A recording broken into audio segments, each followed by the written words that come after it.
Jopuonjre machon mbalariany Moi otimo romo gi jatend migawo mar somo kendo pedhone moko kuom gik ma gidwaro ni sirkal otim e wi ng'anyo mag jotije mag mbalarianyno. Ka gigolo twak margi bang' romono, giwacho ni moko kuom dwaro ma gichwalo gin kaka gweta ma jatije mar mbalarianyno Isaac Kosgei, migawo mar omenda mondo omi ochwal omenda ne mbalarianyno, kendo josiasa bende owek donjore gi chenro mag kaka itawo mbalarianyno. Moko kuom jopuonjre machon mag mbalarianyno ma ochopo e romono gin kaka seneta ma Homa Bay Moses Kajwang', Jaod Bura ma Ugenya David Ochieng, Janet Mudhoni kod mamoko. To address these malignant issues, we are proposing the following measures. One, the immediate resignation or dismissal of the current Vice-Chancellor of Moi University for failing to execute his mandate as Chief Executive of the installation, leading to the steady fall of the once giant institution.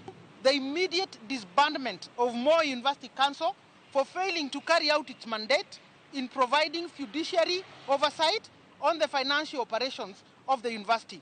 The government must appoint a new council and set up a transitional management committee supervised by the Ministry of Education. We urge the National Treasury to prioritize disbursement and assistance to the university, and this is not before the entire management and council has been changed.